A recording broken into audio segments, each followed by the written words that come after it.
আসসালামু আলাইকুম, welcome back to my another channel and new video. তো চলে আসলাম আজকে আপনাদের সাথে নতুন একটি রেসিপি শেয়ার করার জন্য। তো আমার উপর অনেক দিনের শখ ছিল মুড়িঘণ্ট রান্না করবে। তো প্রথমে সে মুগ ডালটা ভালো মতো ধুয়ে তারপর এটাকে ভেজে নিচ্ছে, যাতে এই ভেজে নিলে জিনিসটা একটা ফ্লেভার আসে। আর যখন কড়াইটা চুলাতে বসিয়ে কড়াইটা গরম হয়ে গেল, তারপর পরিমাণ মতো তেল দিয়ে দিল, সয়াবিন তেল। আর সয়াবিন তেল দেওয়ার পর অবশ্যই আপনার যে গরম মশলার উপকরণগুলো আছে, দারচিনি, এলাচ, লং, তেজপাতা, এগুলা তেলটা যখন একটু গরম হয়ে আসে তখন এগুলা দিয়ে দেয়। তারপর দিয়ে একটু নাড়াচাড়া করতে থাকে। আর একটা কথা বলে রাখি, সে রান্না করতে খুবই পছন্দ করে, কিন্তু আমাকে প্রায় সময় বলে যে তুমি একটু ভিডিও করো, কিন্তু আমি আসলে করতে পারি না, অনেক সময় বাসায় থাকি না।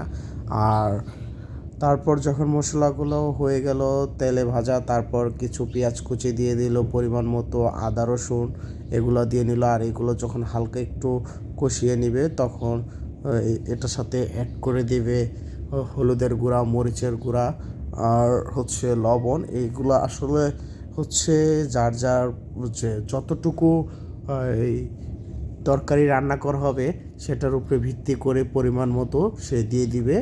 আর এই যে দেখতে পাচ্ছেন এখানে হলুদের গুঁড়ো, মরিচের গুঁড়ো দিয়ে দিয়েছে। এখন এইগুলাকে ভালো ভালো মতো নেড়ে চেড়ে এটাকে মিক্স করে তারপর এটাকে কিছুক্ষণ আমরা ঢেকে রাখবো। আর এটা এটা যখন ভালো মতো কষানো হবে, কষানোর পর আমরা কিন্তু এটার সাথে অ্যাড করে দেব এই মুগ ডালটা। তো এই যে দেখতে পাচ্ছেন কষানোর পর মুগ ডালটা অ্যাড করে দিয়েছি, যেটা মুগ ডালটা প্রথমে আমরা ভেজে নিয়েছিলাম। আর ভেজে নেওয়ার পর আমরা এখন মুগ ডালটা যখন অ্যাড করে দিব, তারপর আমরা কিন্তু মাছের মাথা, বেশিরভাগ মাছের মাথা দিয়েই রান্না করা হয় মুগ ডাল।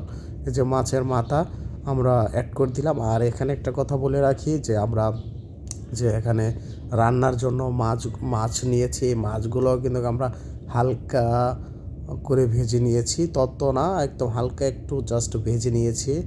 আর যখন এটি দিয়ে দিলাম তারপর এটা কিছুক্ষণ ঢেকে রাখার পর আবার এটাতে আমরা অ্যাড করে দেব পরিমাণ মতো পানি। তো আপনারা দেখতে থাকুন আমাদের সাথে।